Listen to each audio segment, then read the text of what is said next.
to the story. Basically, why I'm telling y'all the story is because I thought that I met somebody cool. I didn't judge him or anything, and that maybe we could be friends. And but you know, let me just tell you the story.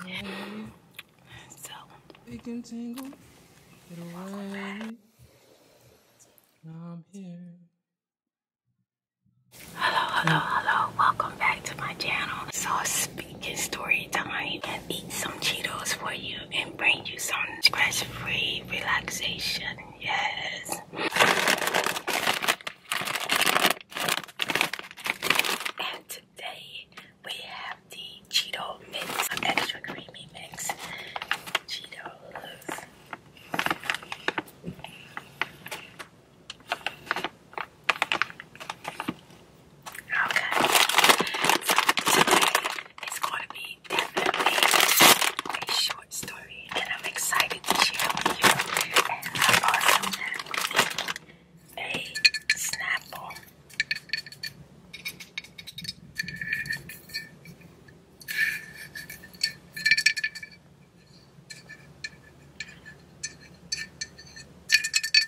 Story takes place in 2013.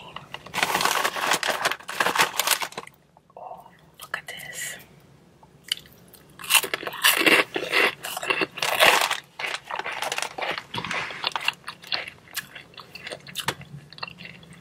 And basically, this story is about a guy that I met at a grocery store. And I thought he was cool because he seemed sweet, he seemed nice. And for some reason, in Houston, Texas, a lot of guys seem to hit on women in the grocery stores. And Georgia, he kind of flirted with me a little bit. Asked me to take his number. And I did. And he walked me to my car. He helped me put my groceries in the car. He was a real sweet guy. This guy was older. It was about, I must say, 56 years old. But he was tall.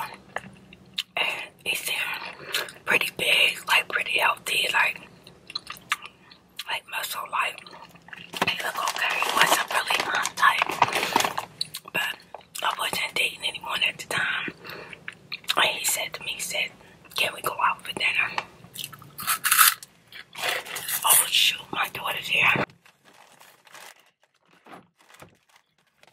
Okay, in a few minutes my daughter went to another store. So I went out to dinner with him and there was so many flags, but I didn't pay them no attention. I just kinda like tried to say, I'm not gonna go there. I'm just gonna go ahead and just enjoy my dinner with this person. The first flag was I wanted to go to this like Mediterranean restaurant. They kind of cater to, you know, vegans, vegetarians, and they serve fish, you know, and they got some meats, you know. So we both probably could get a nice meal. But and one day he was like, no, I want to do chilies. I've been having a taste for chilies. Okay. I was like, okay, no problem. When I got the chilies, second flag, it was so late. But it's about 25 minutes late, so I was about to leave him. But he kept calling me, telling me he's on his way, stuck in traffic. And I was like, well, this is Houston, and the traffic's crazy. So, when the waitress came to take out order for the food, she was like, can I get y'all drinks first? And he was like, no, I want to order my food first. And I wrote to the lady, I wrote there, he ordered his food. And then I told the lady there, hell, let her know where you want to drink. I told the lady, I said, well, can I get a water? Like right now, you know what I'm saying? And she was like, sure. So we were sitting here talking. He had on shades at the table. And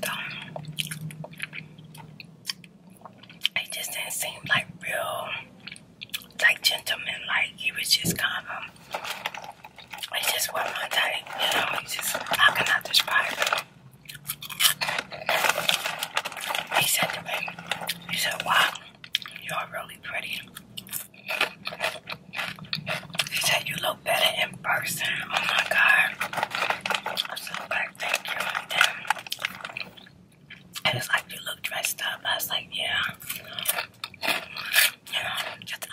I don't know. If I knew we was just gonna do like Chili's, I probably would just do on jeans and a nice shirt. But he had told me to pick out the restaurant. And when I told him, he's like, no, I got a taste for chili. That was a flag. So, we sat there talking. And all of a sudden, the waitress was taking food to other people at the table. She had her hands full. He almost scared her to death. He was like, hey, I want to order my drink. And I ordered my drink real loud. I was like, calm down, it's okay. She got stuff in her hand. He was like, she should have been that way. She should have been asking me what I wanted to drink. I said, what you thought you are?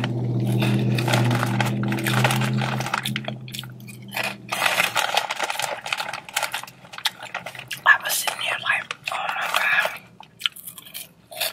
Literally, my head was down like this. And he was like, oh, I'm not embarrassing you, am I?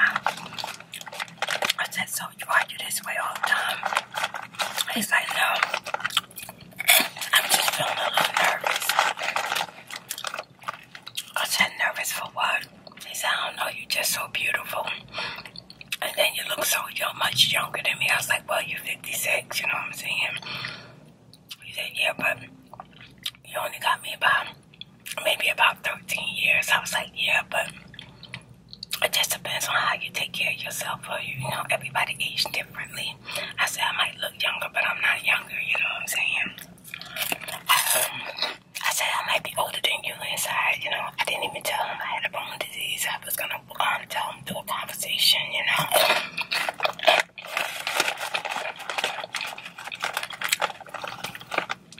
So then,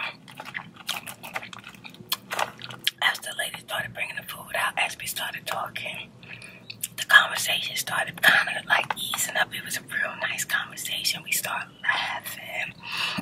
And then we went to a movie. And then after the movie, we went to a karaoke bar. And it was just really, really nice. I enjoyed myself with the person. So it was like, when the next time can I take you out? I was like, well, I'm going to let you know because my daughter is supposed to be bringing me my granddaughter. And I'm probably going to be spending most of my time with my grandbaby. So I had to let you know. It was like, so where your daughter coming from? I said, she coming from New Jersey. And we was all going to meet in Tennessee. And he was like, oh, wow, shoot. You know, I make that drive all the time. And I was like, what? He's like, yeah, we should make it a road trip. And then we can get to know each other and just talk all the way there. It'll be fun. I talked to my daughter about it. And it was just me and my daughter. My son, he said he would love to ride with us and we still would have room for my grandbaby on the way back. And I called my daughter and asked her, was it okay if I bring a friend to Tennessee and meet her at because that's what was our meeting point was going to be at we was all going to have breakfast together. She said, yeah, Mom, that'd be great. So we proceeded to take the road trip. I was so excited. Now, I'm going to tell you, he asked me, could he take the road trip with me? In my mind, I'm thinking, he's going to be riding with me. I'm going to leave it right there for a second because here come my daughter.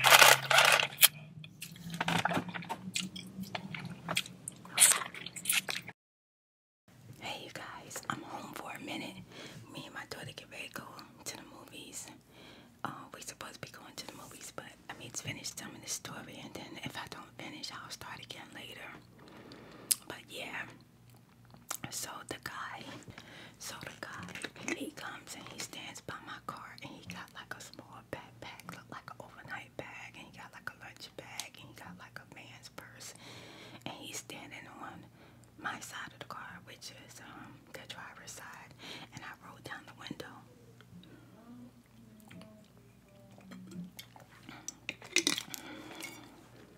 My son is trying to learn how to play the guitar, so y'all gonna hear him back there a little bit. I hope not. But he was like, get out. I was like, no.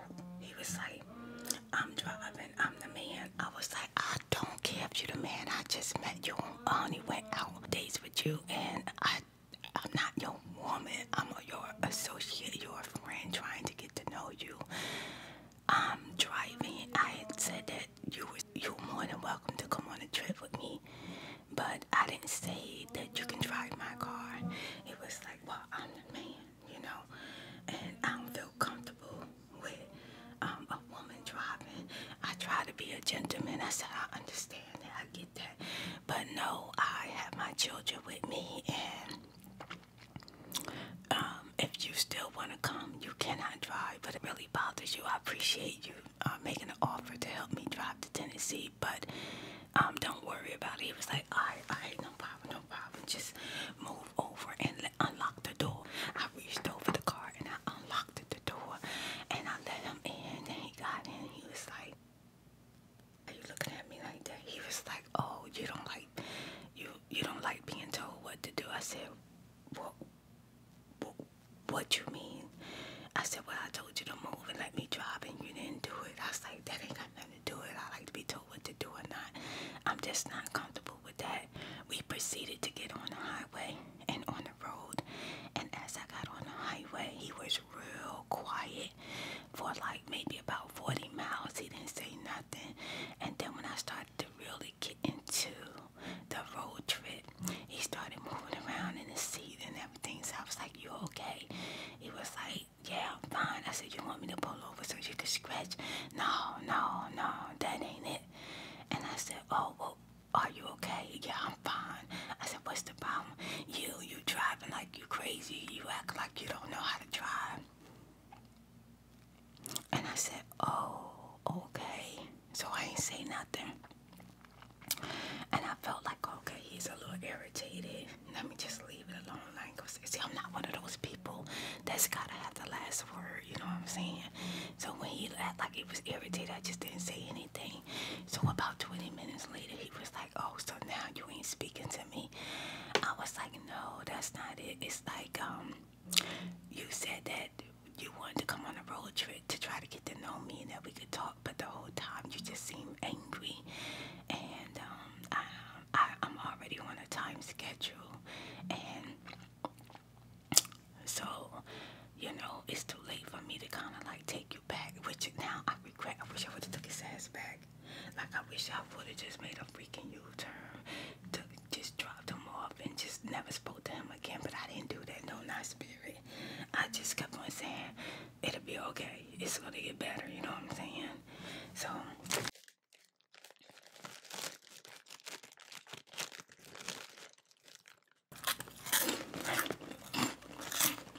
I know y'all got y'all popcorn. I know y'all seeing damn spirit. Hold on, let me go get my freaking popcorn, my jet. Let me get my Doritos. Let me get Coke soda. You know what I'm saying? Because I know this about to be good.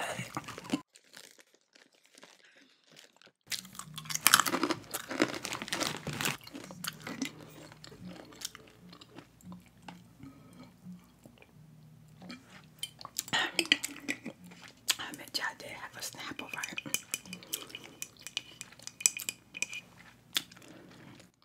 Y'all like the way I got the lights all nice and dim. It's all cozy up in here. I want to turn on the lights, but when it's time to go, I gotta go. I can't be playing around. So all I gotta do is just turn the light switch off and I'm done. So about 20 minutes more later, we stopped to get gas. We stopped at this place to get like coffee, cakes, cookies, stuff like that. So when we stopped, he jumped out of the car and he ran inside. So I was like, okay, let me wait. What is he doing?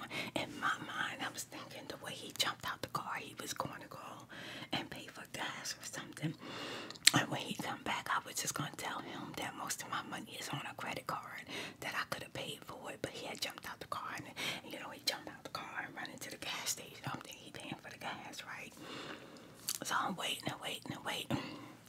So I tell my daughter, I said, hey, go check on the guy, see if we get in the gas. Ask him what, see what's going on. So then my daughter went in there. She said, oh, Ma, he's walking around the store. He's not getting gas. And I was like, oh, okay. Well, then so I put my credit card in and I started pumping the gas, right? So after I was finished, I told my kids, I said, hey, y'all go get y'all something to drink, some cookies or something. So then I went in there. And I gave my daughter my card, and I told her to pay for their stuff, and I had a little cash on me too. So she paid for their stuff, and then I was making my coffee and everything. And I noticed that he was up at the counter, so I went up to the counter with him, and he moved from beside me, and he went to another register, and I was just like, well, damn, And he paid for his coffee, and he walked past me, and I said,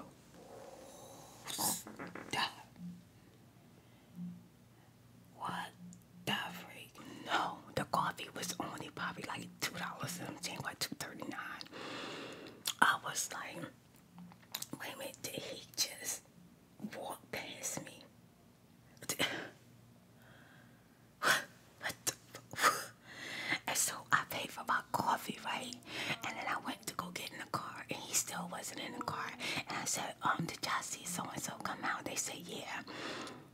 He put his stuff in the car, and he said he was going to go use the bathroom. I said, Nadine, I went to go pay for my coffee, and I thought that I could, go up to the counter with him. He walked away from me as though we wasn't even together. My daughter says, what? No, he did. I said, yes, he did. She's like, Mom, leave him right now. Let's drive off. Leave him here. I was like, no, I can't leave him here. That'll be abandonment, And my son was like, oh, my God, that's messed up, Mom. Even though you don't need him to pay for your coffee, that's like, why would he do that? I said, I don't know, but okay, this is getting a little weird, And so then when he got back in the car, I didn't say anything, and I was trying to hold it and hold it and hold it, and finally I was like, do we have an issue? And he was like, what do you mean? I was like, when I went in there and I went to go stand by you and I had coffee, you didn't even offer to pay for my coffee or, not even just stand there with me inside the store. And he was like, well, I only bought enough money for myself. And I was like, so that's when I realized that the reason why he jumped out the car is because he thought I was going to ask him to pay for gas.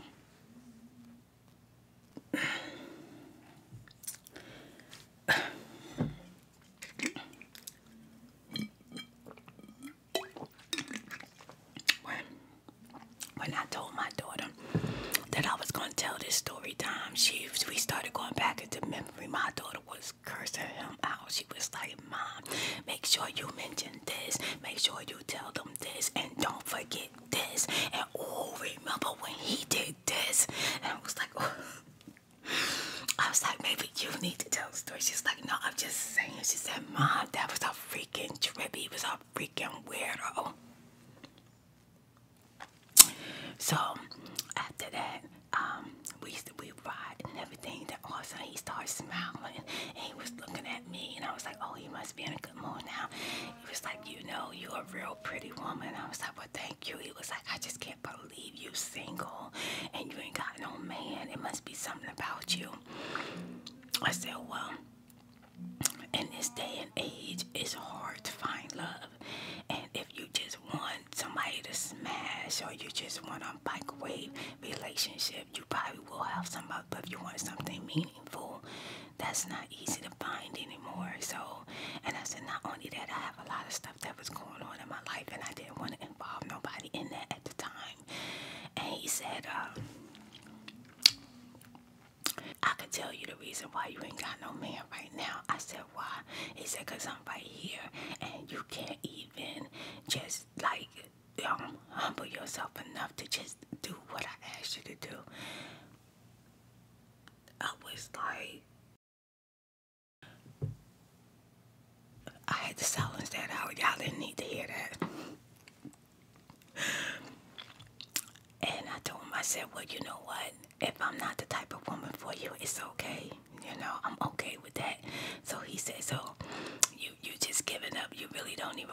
right with me. I was like, well, my goal was to try to get to know you, and I don't think we really did a good job of that. So I just want to pick up my grandbaby, and then once I get you back, you know, if I see you, I see you, and you know, I wish you the best.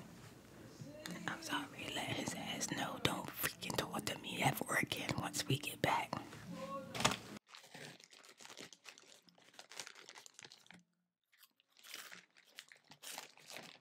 My son in there singing that song, Sound Smell. You say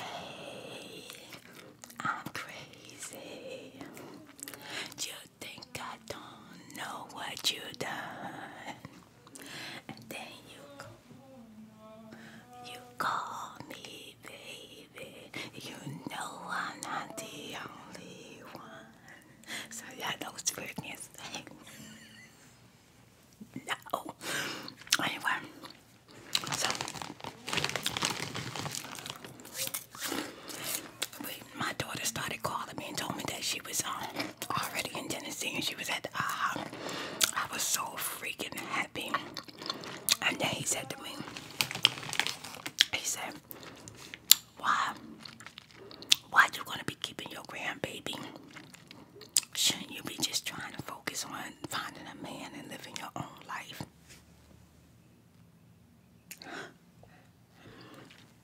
Let me tell you something.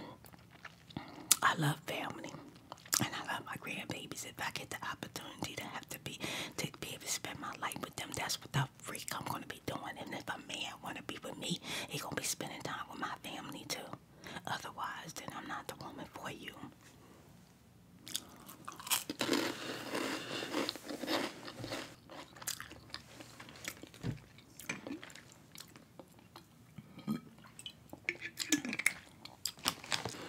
So, yeah, I told my daughter, I said, we're not far from the IHOP. We'll be there in a little bit.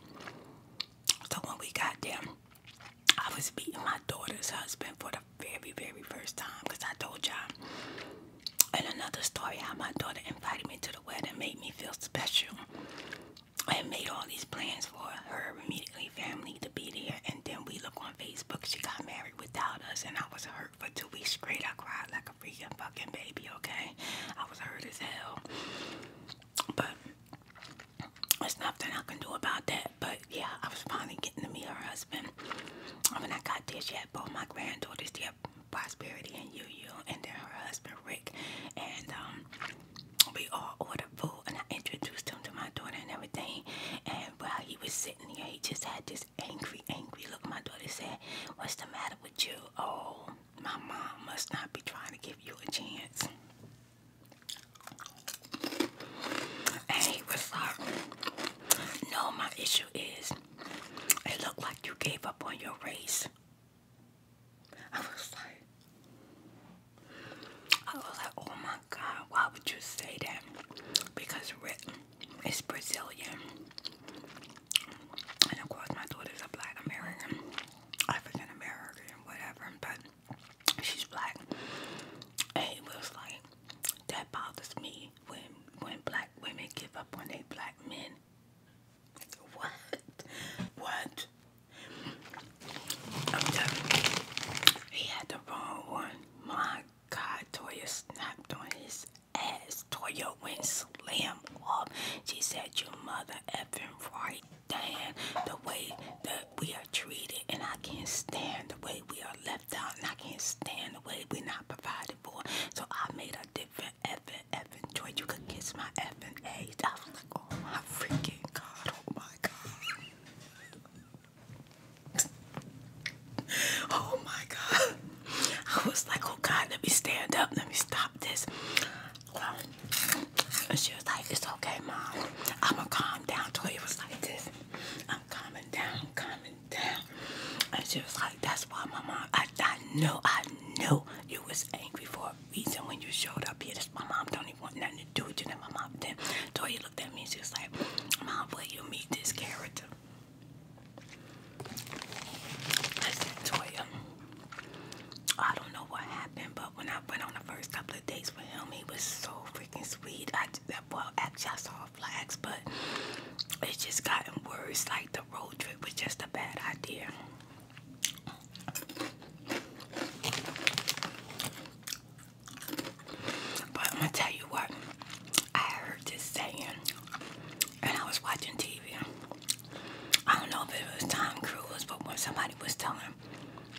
talk show host that if you want to really find out if you really like a person, take a road trip with them.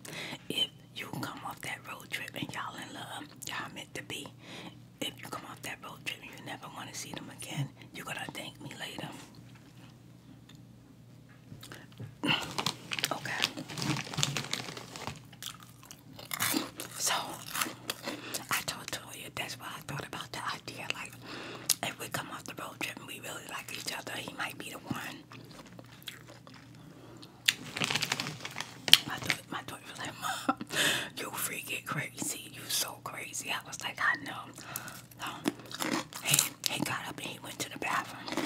And he came back and he was like, can I get the keys to the car? I was like, what you need from the car? I just want to get something out of my bag. So I said, well, let me get the keys to my son and he can go open the door for you. So I told my son to stay there at the car with him. So when he went outside, he was like, you know what, forget it. I don't even want to get nothing out the car. Just forget it. I'm going to go smoke a cigarette. So my son came back inside. And my son was like, oh my God, Mom, that man is freaking crazy. He's mad because you won't give him the keys to the car. And I was like, but no, you're not getting the keys. So we looking out at the window at him. And my daughter was like, Mom, don't pay him no mind. Just enjoy your food. So at the end of everything, we started taking pictures. We were happy. And then I was packing up my granddaughter in the car. And my daughter took off one way and we took off another way. Okay, I'm gonna have to start over. Start again. I don't know when, but I'm gonna try to finish this. I ain't gonna give y'all a bunch of episodes, okay? But it took off like a mile down the road, and all of a sudden I heard something go. Both the freaking tires went completely flat on the car and the back, and I was like, oh my God, oh my God. So, and it was a Sunday. It was a freaking Sunday, and it was like we was in the freaking highway, and we couldn't see nothing. I was so upset. And I only had one dummy, you know. And no matter what, I wasn't going to make it nowhere. So then he was like, well, he probably going to have to call a tow truck or something. Or we probably going to have to get a hotel or something because you ain't going to make it back to Texas in this car. So I was like, yeah, you're right. But I'm just going to keep calling around, calling my insurance company, trying to find help. I couldn't get no help. Because the insurance company said they don't like bring you no tire, and you know, they only thing they could do is tow the car to like an auto mechanic, please. So then this white man pulled up and he was like, you okay? I was like, no, both my tires flat. He said, well, there's a Walmart. You could leave the car. And if you can get to the Walmart, you can get tires. And then he said, but you know what? It's not even that far. Maybe you can drive real slow and get the car there. So I drove real slow. He drove behind me and we made it to the Walmart. And when we got to the Walmart, he was like, I'm so sorry that happened to you, but I'm glad you're okay. I said, I'm glad you stopped because I would have never knew which way to go to even get to the Walmart. So then when I was inside, I had left my kids in the car, right? We got there. My camera just died on me, but I'm going to talk for a second. So when we got there, he was like, well, you need to go in because it's your car. I'm going to stay out here with the car. And I told my kids, I said, okay, I'm going to take the keys, but y'all stay out here with the car. He was like, won't you leave the keys? I need some AC. And I was like, no, I'm not leaving the keys. So my kids stayed out in the car with him. So I went in there to check on the tires. All of a sudden, my daughter came running in. Mom,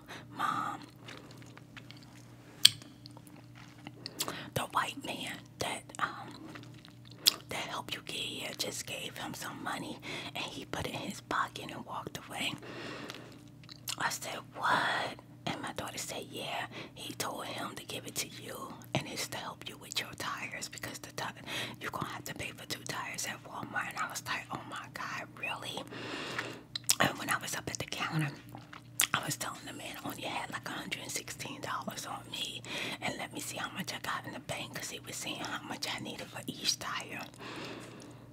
When I went out there, I said, hey, did the guy give you money to give to me? He handed me $10. He was like, he was just giving me $10 and he hoped this out. I said, oh, okay, well, that was nice. And I'm thinking that's pretty normal. That's what a person gives you, right? So then the man had gave me his number. And I gave him my number.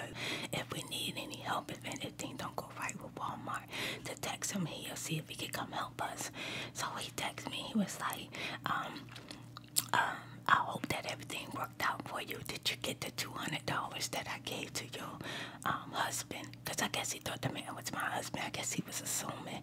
And I said, $200. I said, no, he gave me $10. So then he called me on the phone. He said, young lady, is that your husband? I said, no, he's just a person that's riding with me on a road trip. He said, well, I gave him $200 to give to you to help with your tires. And I was like, oh my God, thank you so much. I'll make sure I get the money. He said, yeah. He says, okay, be blessed. That's what he said. So I hung up the phone and I went to him. He was sweating, looking all nasty, and I don't know, looking like a mean bear, just real mean and angry. And I was like, I forgot to turn the camera back on. I done got caught up in the story. I know y'all like, damn, Spirit is getting juicy. So, I was like, did the man give you $200 give to me? He told me something. Well, I need this money. I took off work to come on this road trip with you. I lost money hanging out with you. What the? Wait, what did he just say? He said, I lost freaking money coming on this trip with you. I'm not giving the money to you. So then my son was like, I don't care how big you is, you gonna give us that money. I said, I tell you what, keep the $200. Keep it. I hope you have, I wish you best. I wish you the best. He's like, what that mean? I said, what you think it mean? That means your ass got money to find a way back to fucking Texas. So then he was like, all right, I'm gonna give you the money. So he threw the money at me, right? And my son picked it up. And I was like, oh my God. So I was in there, and me and my daughter was getting a tire fixed. My son was standing out there with the car. My daughter was like, Mom, leave him here, leave him at Walmart. Somebody will help him. I wish I would have left his ass in Walmart, because it get worse. It get freaking worse. So after we got back on the road, I had been driving for hours. And mind you, I never had no sleep that day. I drove all the way to Tennessee from Texas. And then I was driving back, and my daughter could drive, but she didn't want to be. So I said, okay, Nadine, it's your turn to drive. She said, okay. So I told him to get in the back seat. He was like, no, I'm not moving from my seat. I'm not sitting in the back.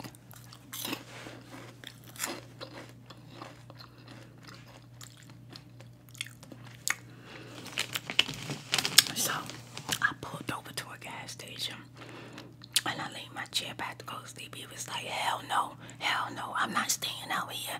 I'm a fucking black man out in the country with Ku Klux Klans out here. I'm not comfortable with sleeping out here. You better wake the freak up and you better drive. So my daughter, she was just too scared to even sit near him. So I kept trying to drive, but I was starting to fall asleep, so I gave up. I was like, okay, we only got like a good 50 miles to get to Texas. I'm gonna let you drive. I let him drive. Oh my God.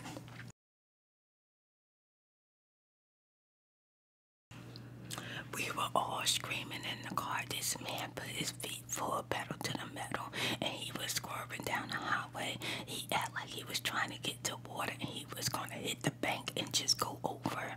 And I was like, what the freak? What are you doing? What are you doing? Stop the car right now. I'm just trying to get out of here. It's Ku Klux Klan is here. I was like, look, I don't freaking care. Stop the freaking car because you scaring me. You act like you're about to commit suicide or something. So, I told him, get out the car.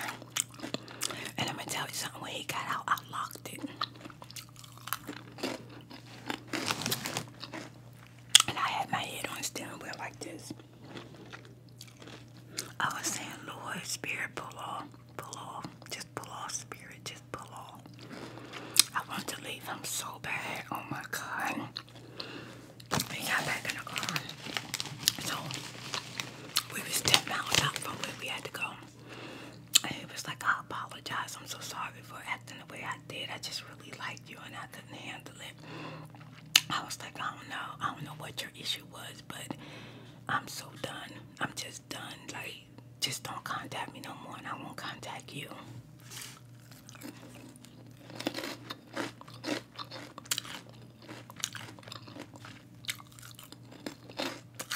And I'm gonna tell you guys, when I saw him drive away, I was shaking my head.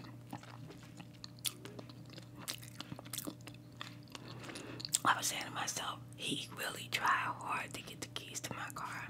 But I felt in my heart that he was the one that messed up my tires from the very beginning. I